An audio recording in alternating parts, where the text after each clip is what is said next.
Hello అండి, welcome to Sri Chakra tarot. ఇప్పుడు నేను కెల్టిక్ క్రాస్ స్ప్రెడ్ చేస్తున్నాను. ఈ స్ప్రెడ్లో 10 కార్డ్స్ ఉంటాయి. రిలేషన్షిప్కి సంబంధించిన చాలా క్వశ్చన్స్కి మీకు ఆన్సర్స్ దొరుకుతాయి. మీకు ఒక క్లారిటీ అనేది వస్తుందన్నమాట రిలేషన్షిప్ గురించి ఈ స్ప్రెడ్ చేస్తే. సో నేను ఇది చేస్తున్నాను. ఇప్పుడు మీరు వీడియో చివరి వరకు చూడండి. మీ రిలేషన్షిప్ గురించి మీకు ఒక క్లారిటీ అనేది తప్పకుండా వస్తుంది. మీకు ఈ రీడింగ్ రెసనేట్ అవుతుంది. ఓకేనా? మీ పర్సన్ నేమ్ తలుచుకోండి. మీ పర్సన్ గురించి ఆలోచించండి. Thank you angels, thank you universe, gratitude gratitude gratitude.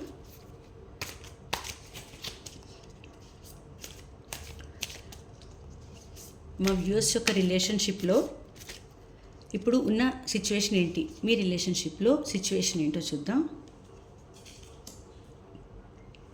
Present situation ఎలా ఉంది?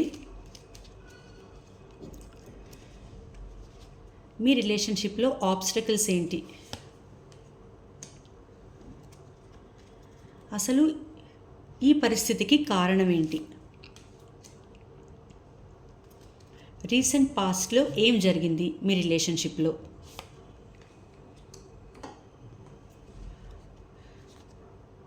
మీ రిలేషన్షిప్లో మీ సిచ్యువేషన్ ఏంటి, మీ పాత్ర ఏంటి, అసలు మీరేమనుకుంటున్నారు?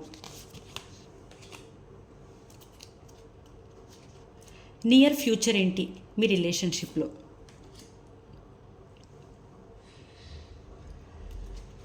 మీకు అడ్వైస్ ఏంటి?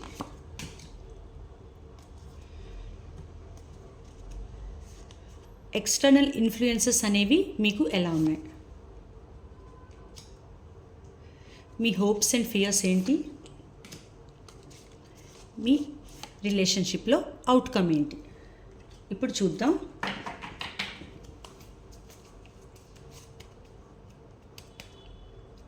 Bottom of the deck 9 of wands వచ్చిందండి.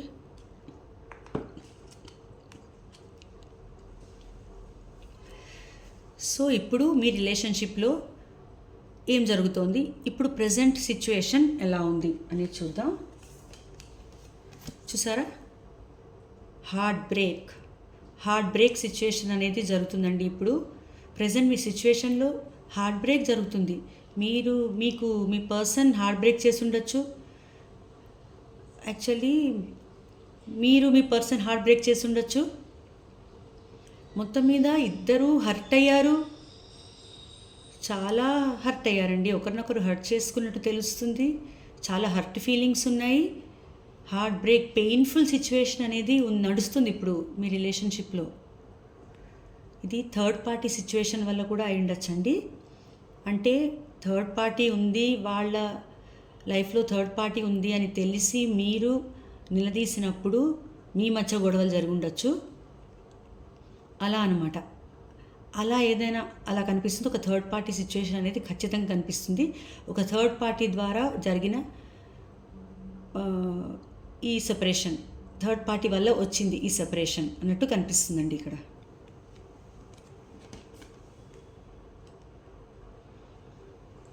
మీ రిలేషన్షిప్లో ఇప్పుడు ఆబ్స్టకల్ ఏంటి? మెజిషియన్. ఇప్పుడు మీరు ఒకరినొకరు మేనిఫెస్ట్ చేస్తున్నారండి. ఒకరి లైఫ్లోకి ఒకరు రావాలి అని అనుకుంటున్నారు, కానీ మీరు రాలేని పరిస్థితి అయితే అక్కడ ఉంది. అదే ఇప్పుడు ఆబ్స్టకల్గా మారింది. మీకు కలవాలని ఉంది, మీ లైఫ్లోకి మీ పర్సన్ రావాలి అని మీరు అనుకుంటున్నారు, మీ పర్సన్ లైఫ్లోకి మీరు వెళ్ళాలని వాళ్ళు అనుకుంటున్నారు. కానీ ఇక్కడ ఇది సిచ్యువేషన్ హార్ట్ బ్రేక్ సిచ్యువేషన్లో అలా చేయలేకపోతున్నారు మీరు. అదే ఇక్కడ ఆబ్స్టకల్గా మారింది. అసలు సెపరేషన్ అనేది వచ్చినట్టుగా కనిపిస్తుందండి. చాలా హర్ట్ ఫీలింగ్, చాలా పెయిన్ఫుల్ సిచ్యువేషన్ అనేది నడుస్తుంది. కానీ అయినా కూడా మీరు ఒకరినొకరు మేనిఫెస్ట్ చేస్తున్నారు. ఇది యాక్చువల్గా ఒక మంచి విషయం. మేనిఫెస్టేషన్ అనేది మెజిషియన్ కార్డ్ మంచి కార్డ్. బట్ ఇక్కడ అది జరగడం లేదు. అదే ఆబ్స్టకల్. కలవడం అనేది జరగట్లేదు అనమాట. మీరు వాళ్ళ లైఫ్లోకి వెళ్ళలేని పరిస్థితి అనేది వచ్చింది ఇప్పుడు. వాళ్ళు మీ లైఫ్లోకి రాలేని పరిస్థితి అనేది వచ్చింది ఇప్పుడు. కానీ మీకు రావాలనుంది. అది ఇప్పుడు ఆబ్స్టకల్గా మారిందనమాట మీ రిలేషన్షిప్లో. మీ రిలేషన్షిప్లో అసలు ఈ పరిస్థితికి కారణం ఏంటి? చూసారా, కరెక్ట్గా వచ్చిందో కార్డు, 5 ఆఫ్ పెంటకల్స్. చాలా హర్ట్ ఫీలింగ్స్ అనేవి కనిపిస్తున్నాయండి ఇక్కడ. ఒక ఫైనాన్షియల్ లాస్ అనేది కనిపిస్తుంది, రిలేషన్షిప్ లాస్, ఇమోషనల్గా చాలా హర్ట్ అయ్యారు, ఒక నెగ్లెక్ట్ చేయబడ్డారు, వదిలేసి వెళ్ళిపోయినట్టుగా ఫీల్ అవుతున్నారు, వదిలేసి వెళ్ళిపోయినట్టుగా తెలుస్తుంది, లేదా ఒకరిని ఒకరు చేస్తున్నారు, ఒకరు దూరంగా వెళ్ళిపోతున్నారు, ఆ సిచ్యువేషన్ అనేది కనిపిస్తుంది. చాలా హర్ట్ ఫీలింగ్స్ కనిపిస్తున్నాయండి. ఇది మీకు ఒక ఫైనాన్షియల్గా కూడా లాస్ తీసుకొచ్చింది. ఇది ఇమోషనల్ లాస్ ఉంది, హెల్త్ పాడైపోతుంది మీకు. ఈ ఆలోచనలు, ఈ ప్రాబ్లమ్స్, ఎన్ని ప్రాబ్లమ్సో మీకు రిలేషన్షిప్ వైజ్ ఇమోషనల్గా చాలా దెబ్బతిని ఉన్నారనమాట. మీరు దెబ్బతిని ఉన్నారు, మీ పర్సన్ కూడా దెబ్బతిని ఉన్నారు. ఇది ఇద్దరికి సంబంధించింది అనమాట. యాక్చువల్గా ఈ కార్డ్ ఏంటంటే, అసలు ఈ పరిస్థితికి మీ రిలేషన్షిప్లో ఈ హార్ట్ బ్రేక్కి, ఈ సెపరేషన్కి అసలు కారణం ఏంటి అంటే, ఇవి హర్ట్ ఫీలింగ్స్. ఒకరినొకరు చాలా, అక్కడ థర్డ్ పార్టీ సిచ్యువేషన్ అనేది కనిపిస్తుంది కదండి, దానివల్ల మీ మధ్య చాలా గొడవలు వచ్చి ఉండొచ్చు అని నాకు అనిపిస్తుంది. ఇక్కడైతే హర్ట్ అయి ఉన్నారు మీరు, బాగా చాలా పెయిన్ఫుల్ సిచ్యువేషన్లో ఉన్నారు మీరు. రీసెంట్ పాస్ట్లో అసలు ఏం జరిగింది చూడండి, ఎంత అక్యురేట్గా వస్తున్నాయో అసలు కార్డ్స్ చూడండి. రీసెంట్ పాస్ట్లో మీ రిలేషన్షిప్ అనేది ఎండ్ అయిందండి, ఎండ్ అయిపోయింది. అదే ఇప్పుడు ఈ థర్డ్ పార్టీ సిచ్యువేషన్ అనేది కనిపిస్తుంది. దానివల్ల హర్ట్ ఫీలింగ్స్ అనేవి ఉన్నాయి. ప్లస్ మీకు రిలేషన్షిప్ అనేది రీసెంట్ పాస్ట్లో ఒక 2-3 మంత్స్లో లోపలే మీ రిలేషన్షిప్ అనేది ఒక 3 మంత్స్ అయిండొచ్చు, 3-4 మంత్స్ లోపల ఎండ్ అయిపోయింది. అది ఇక్కడ క్లియర్గా తెలుస్తుందండి. ఇదొకటి చాలా పెయిన్ఫుల్ సిచ్యువేషన్లో ఉన్నారు మీరు. ఒకవైపు hurt feelings, third party situation, మీకు మీ పర్సన్ అంటే ఇష్టము కానీ కలవలేని పరిస్థితి, రిలేషన్షిప్ ఎండ్ చేసుకోవాలని లేదు కానీ ఎండ్ అయిపోయింది. చాలా పెయిన్ఫుల్ సిచ్యువేషన్. కార్డ్స్ అన్నీ చాలా అక్యురేట్గా వస్తున్నాయండి. మీరు ఈ సిచ్యువేషన్లో ఏమనుకుంటున్నారు, మీ పరిస్థితి అసలు మీరు ఏమని ఆలోచిస్తున్నారు అంటే, మీరు ఈ సిచ్యువేషన్లో మీకు మీ పర్సన్ అంటే చాలా ఇష్టం అండి. మీకు మీ పర్సన్ అంటే మీకు ప్రాణం. మీరు ఏమనుకుంటున్నారంటే, మీ పర్సన్తో మ్యారేజ్ చేసుకోవాలి, మీ పర్సన్తో ఉండాలి, కలిసి హ్యాపీగా ఉండాలి, కిడ్స్ ఉండాలి, మీరు అడ్వెంచర్ చేసుకోవాలి, ట్రిప్స్కి వెళ్ళాలి, ఎంజాయ్ చేయాలి, లైఫ్ సెలబ్రేట్ చేసుకోవాలి, మొత్తం ఇంకా అనమాట ఒక కంప్లీషన్ రావాలి మీ లైఫ్లో, కంప్లీట్ అవ్వాలి మీ లైఫ్. అంటే మీ పర్సన్ మీతో ఉండాలి అని మీరు అనుకుంటున్నారు. మీ పర్సన్ మీతో లేకపోతే అసలు మీ లైఫ్కి ఒక అర్థమే లేదని మీరు అనుకుంటున్నారు. కంప్లీషన్ అనేది రావాలంటే, ఒక పరిపూర్ణత అనేది రావాలంటే మీ పర్సన్ మీతో ఉండాలి, మీ పర్సన్తో ఒక హ్యాపీ లైఫ్ అనేది కావాలి అని మీరు అనుకుంటున్నారు అనమాట. అంత ఇష్టం ఉంది మీ సైడ్ నుంచి అయితే మీకు మీ పర్సన్ అంటే. అది మీ ఫీలింగ్ ఇక్కడ మీ సిచ్యువేషన్లో. కానీ అన్ఫార్చునేట్లీ ఇక్కడ రిలేషన్షిప్ ఎండ్ అయిందండి. చాలా హర్ట్ఫుల్ సిచ్యువేషన్స్, పెయిన్ఫుల్ సిచ్యువేషన్స్ అనేవి జరుగుతున్నాయి మీ మధ్య. నియర్ ఫ్యూచర్లో ఏం జరుగుతుంది, నియర్ ఫ్యూచర్లో అంటే మేబీ ఒక 2-3 మంత్స్, 3-4 మంత్స్ వరకు ఏం జరుగుతుందంటే, ఇలానే ఒక కన్ఫ్యూజన్ అనేది ఉంటుందండి మీ రిలేషన్షిప్లో. ఇప్పుడే సాల్వ్ అవ్వదు, ఎందుకంటే మీకు మామూలు నష్టం జరగలేదు, రిలేషన్షిప్లో మామూలు చేంజెస్ అనేవి రాలేదు.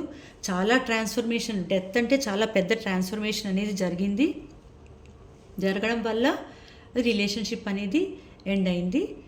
కానీ అది జరగాల్సి ఉంది కాబట్టి జరిగిందండి. అప్పుడే మీకు కొత్త ప్రారంభం అనేది జరగాలి కాబట్టి ఇప్పుడున్న సిచ్యువేషన్లో డెత్ అనేది ఇది ఎండ్ అవ్వడమే మంచిది కాబట్టి జరిగింది. అండ్ ఇప్పుడు ఒక 3 మంత్స్ వరకు అంటే నియర్ ఫ్యూచర్లో 2 of Swords ఎనర్జీ అనేది నడుస్తుందండి. అంటే మీరు ఒక కన్ఫ్యూజ్డ్ స్టేట్లో ఉంటారు. మీరు ఏ డెసిషను తీసుకోలేరు, మీ పర్సను ఏ డెసిషను తీసుకోలేరు, మీరు ముందుకి రారు, ఈ రిలేషన్షిప్లో ఏ యాక్షను తీసుకోరు, ఆలోచిస్తూ ఉంటారు వెళ్ళాలా వద్దా, ఇప్పుడు నేను ఈ రిలేషన్షిప్లో యాక్షన్ తీసుకోవాలా వద్దా, అలా ఒక ఇండెసిసివ్గా ఉంటారండి. ఒక డెసిషన్, ఒక నిర్ణయం అనేది మీరు తీసుకోలేని పరిస్థితుల్లో ఉంటారు. అది 2 of Swords అంటే. మేబీ మీ పర్సన్ కూడా ఇదే కన్ఫ్యూజన్, మీకు ఇదే కన్ఫ్యూజన్, ఇద్దరికి ఒకేలాంటి పరిస్థితి అనేది ఉంటుందన్నమాట. ఎటూ తేల్చుకోలేరు అసలు. ఎందుకంటే ఇంత హార్ట్ బ్రేక్ జరిగాక, ఇంత సెపరేషన్ వచ్చాక సడన్గా ఇప్పుడు తీసుకోవాలి, ముందుకు రావాలంటే ఇద్దరూ సందేహిస్తారు కదండి. అదైతే ఉంది ఇక్కడ తెలుస్తుంది. అండ్ మీకు యూనివర్స్ ఇచ్చే అడ్వైస్ ఏంటి? నైట్ ఆఫ్ పెంటికల్స్ వచ్చిందండి. ఇదొక స్టేబుల్ రిలేషన్షిప్ అనే యూనివర్స్ చెప్తున్నారు. ఏంజల్స్ ఏం చెప్తున్నారంటే ఇదొక stable relationship, so slow and స్టడీగా వెళ్ళండి, పర్వాలేదు అని చెప్తున్నారండి. ఇక్కడ మీరు స్లో అయింది కదా, మీరు ఏది తీసుకోలేకపోతున్నారు, ఏ డెసిషన్ తీసుకోలేకపోతున్నారు. ఇక్కడ స్టెబిలిటీ అనేది ఇంపార్టెంట్. లాంగ్ టర్మ్గా మీరు ఎలాగ కలవాలి అన్నది ఇంపార్టెంట్, కానీ ఫాస్ట్గా వెళ్ళడం కాదు. సో మీరు ఇక్కడ స్లోగా వెళ్తున్నారు, మీరు వెళ్ళడమే మంచిది, స్లోగా వెళ్ళడమే మంచిది. మీరు డెసిషన్ తీసుకోకపోయినా, గబగబా ఫాస్ట్గా తీసుకోకపోయినా పర్వాలేదు, మీరు టైం తీసుకోండి, స్టడీగా వెళ్ళండి, ఫోకస్డ్గా వెళ్ళండి. నెమ్మదిగా వెళ్ళినా కూడా లాంగ్ టర్మ్ రిలేషన్షిప్లోకి వెళ్ళండి, కమిటెడ్ రిలేషన్షిప్లోకి వెళ్ళండి. ఇది మీరు మెల్లగా వెళ్ళినా ఇది కమిటెడ్ రిలేషన్షిప్ అవుతుంది, ఇది ఒక సక్సెస్ఫుల్ రిలేషన్షిప్ అవుతుంది అని చెప్తున్నారు. కాబట్టి నేను ఇప్పుడు ఏం డెసిషన్ తీసుకోలేకపోతున్నాను, నేను చాలా ఈ ప్రాబ్లమ్స్లో ఉండిపోయాను, ఇలాగా డెసిషన్ తీసుకోలేకపోతున్నాను, ఏమీ చేయలేకపోతున్నాను అని మీరు బాధపడకండి. మీరు మెల్లిగా వెళ్ళినా కూడా, మీరు ఎంత స్లోగా వెళ్ళినా కూడా పర్వాలేదు, ఒక స్టెబిలిటీ అనేది వస్తుంది అని మీకు అడ్వైస్ ఇస్తున్నారు ఏంజల్స్. నెక్స్ట్ ఏంటంటే, నెక్స్ట్ కార్డ్ మీకు ఎక్స్టర్నల్ ఇన్ఫ్లుయెన్సెస్ ఏంటి? మీకు ఎక్స్టర్నల్ ఇన్ఫ్లుయెన్సెస్ అంటే ఈ పరిస్థితులు, బయట పరిస్థితులు ఎలా ఉన్నాయి, ఎలాంటి ప్రభావం చూపిస్తున్నాయి అని చెప్పడానికి మీకు హ్యాంగ్ మ్యాన్ వచ్చిందండి. స్టక్ పొజిషన్లో ఉన్నారు మీరు, అంతే. అంతే కరెక్టే కదండి. ఇప్పుడు ఇంత పెయిన్ఫుల్ సిచ్యువేషన్ వచ్చాక, ఇవన్నీ జరిగాక, ఇప్పుడు మీరు ఎట్నుంచి చూసినా, ఇంటర్నల్గా చూసినా, ఎక్స్టర్నల్గా చూసినా, ఎలా చూసినా కూడా మీరు ఒక స్టక్ పొజిషన్లోనే ఉన్నారు. మీ రిలేషన్షిప్ అనేది స్టక్ అయిపోయింది. ఇప్పుడు మీరు యాక్షన్ తీసుకోలేని ఇండెసిసివ్నెస్ అనేది కనిపిస్తుంది. ఒక నిర్ణయం తీసుకోలేని పరిస్థితుల్లో ఉన్నారు, ఏమీ చేయలేకపోతున్నారు. ఇక్కడ స్లోగా వెళ్తున్నారు, పైగా స్లోగా వెళ్ళడమే మంచిది అని మీకు అడ్వైస్ కూడా వచ్చింది.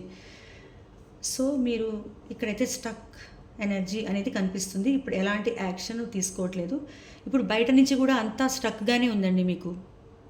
మీకు ఎట్నుంచి కూడా మీరు యాక్షన్ తీసుకునే పరిస్థితులు అయితే లేవు. బయట నుంచి ఎట్నుంచి చూసినా మీకు స్టక్ పొజిషనే. బయట నుంచి హెల్ప్ కానీ, ఎవరి దగ్గర నుంచి హెల్ప్ కానీ, రిలేషన్షిప్ ముందుకు తీసుకెళ్ళడానికి అని కానీ అలా ఏమీ లేవు. అంతటా స్టక్, అంతే. ఇప్పుడైతే ఈ రిలేషన్షిప్లో ఇప్పటి పొజిషన్ అండి ఇది. తర్వాత మీ హోప్స్ అండ్ ఫియర్స్ ఏంటి? మీ హోప్ ఏంటంటే మీ పర్సన్ మళ్ళీ మీ దగ్గరికి రావాలి, మీకు ప్రపోజ్ చేయాలి, మీతో కలిసి ఉండాలి, వాళ్ళ ఫీలింగ్స్, ఇమోషన్స్ అన్నీ చెప్పాలి, మీతో అన్నీ షేర్ చేసుకోవాలి, మీ లైఫ్లోకి అయితే ఫస్ట్ రావాలి అని మీరు అనుకుంటున్నారు. నైట్ ఆఫ్ కప్స్ వచ్చిందండి, చాలా పాజిటివ్ కార్డ్ వచ్చింది యాక్చువల్లీ. మీ ఆశ అండి, మీ ఆశ అది, మీ ఆశ, మీ నమ్మకం, మీ హోప్ అనమాట. మీ పర్సన్ రావాలి అని, అదనమాట మీ ఆశ. కానీ మళ్ళీ మీకేంటంటే మళ్ళీ భయం ఒకటి, రారేమో, మళ్ళీ ఇలాగే ఎండ్ అయిపోతుందేమో ఈ రిలేషన్షిప్, ఇంకా వస్తారా రారా, అది ఆ భయం అనేది మీకుంది. అండ్ ఫైనల్లీ అవుట్కమ్ ఏంటంటే చూడండి, వావ్, సో లక్కీ అండి, page of pentacles. So knight of cups, page of pentacles అండి. మీరు రావాలి అని మీరు అనుకున్నారు, మీ పర్సన్ మళ్ళీ వస్తున్నారు, ఒక బిగినింగ్ అనేది చేస్తున్నారు, మెల్లగా స్లోగా స్టార్ట్ చేస్తున్నారు. ఒక యూత్ఫుల్ ఎనర్జీ అనేది కనిపిస్తుంది. ఇక్కడ మీ పర్సన్ మీకంటే కొంచెం ఏజ్లో చిన్న అన్నట్టుగా తెలుస్తుందండి. మామూలుగా కార్డ్ గురించి చెప్తున్నాను, అవుట్కమ్ గురించి కాదు, జనరల్గా నేను చెప్తున్నాను. లేదా ఒకవేళ మీకంటే పెద్ద అయితే కూడా కొంచెం చిన్న పిల్లల మనస్తత్వం ఉన్నట్టుగా తెలుస్తుంది. బట్ ఇక్కడ వాళ్ళు ఒక ప్రారంభం అనేది చేయబోతున్నారు, చిన్నగా అనేది స్టార్ట్ చేయబోతున్నారు ఈ రిలేషన్షిప్లో. పేజ్ ఆఫ్ పెంటికల్స్ వచ్చింది కదా, సో వాళ్ళు ఇప్పుడు చిన్నగా స్టార్ట్ చేసి ముందుకు తీసుకెళ్దాం, మళ్ళీ మీ లైఫ్లోకి మీరు అనుకున్నట్టుగానే మీ లైఫ్లోకి రావాలి అని వాళ్ళు అనుకుంటున్నారు. తప్పకుండా వస్తారు, మీ రిలేషన్షిప్ అనేది సక్సెస్ అవుతుంది, మళ్ళీ స్టార్ట్ అయ్యి సక్సెస్ అయ్యే ఛాన్స్ ఉందండి. స్టార్ట్ అయితే ఖచ్చితంగా అవుతుంది. ఇది ఒక లాంగ్ టర్మ్ రిలేషన్షిప్ అండి. నేను ఎందుకు సక్సెస్ అవుతుంది అని అంటున్నానంటే, జస్ట్ స్టార్ట్ చేసి వదిలేసే రిలేషన్షిప్ లాగా వాళ్ళు రావట్లేదు. ఇదొక స్టెబిలిటీ తీసుకురావాలి ఈ రిలేషన్షిప్కి, ఇదొక లాంగ్ టర్మ్ రిలేషన్షిప్గా ఉండాలి, ఎప్పటికీ కలిసి ఉండాలి అని వాళ్ళు వస్తున్నారు. అదే అన్నమాట ఇక్కడ పెంటికల్స్ వచ్చింది కదండి, స్టెబిలిటీ, లాంగ్ టర్మ్ రిలేషన్షిప్, ఒక కమిటెడ్గా లాయల్గా ఉంటారు వీళ్ళు అనమాట. అలాంటి రిలేషన్షిప్ ఇది. సో చాలా మంచి కార్డ్స్, చాలా అవుట్కమ్ అనేది చాలా బాగా వచ్చిందండి, చాలా అక్యురేట్ రీడింగ్ వచ్చింది. ఇక్కడ బాటమ్ ఆఫ్ ది డెక్ కూడా చూడండి, మీరు చాలా వెయిటింగ్ ఎనర్జీలో ఉన్నారు, చాలా హర్ట్ ఫీలింగ్స్తో ఉన్నారు ఇద్దరు. అది తెలుస్తుంది మనకి. 9 ఆఫ్ వాండ్స్ వచ్చింది. వెయిట్ చేస్తున్నారు, ఫ్రస్ట్రేటెడ్గా ఉన్నారు. ఇక్కడ మీ పట్టుదల వదలట్లేదు. వాళ్ళు రావాలి రావాలి అన్నట్టుగా మీరు ఎదురు చూస్తున్నట్టుగా వచ్చింది ఇక్కడ card. Bottom of the energy చూసారండి, చాలా అక్యురేట్గా వచ్చింది రీడింగ్. మీరు ఈ పాజిటివ్ ఎనర్జీని క్లెయిమ్ చేసుకోండి. తప్పకుండా మీకు ఇది రెజనేట్ అవుతుంది. తప్పకుండా మీ పర్సన్ మీ లైఫ్లోకి మళ్ళీ వస్తారు, ఒక బిగినింగ్ చేస్తారు, ఒక స్టెబిలిటీ అనేది తీసుకొస్తారు, ఒక లాంగ్ టర్మ్ కమిట్మెంట్ అనేది మీకు ఇస్తారు. ఓకేనండి. మీకు ఈ రీడింగ్ నచ్చితే తప్పకుండా లైక్ చేయండి. మీరు కామెంట్ చేయడం మర్చిపోకండి. కామెంట్ సెక్షన్లో ఈ రీడింగ్ని మీరు క్లెయిమ్ చేసుకోండి, అప్పుడే మీకు రెజనేట్ అవుతుంది. ఓకేనా. నా ఛానల్ సబ్స్క్రైబ్ చేసుకోండి. థ్యాంక్ యూ అండి.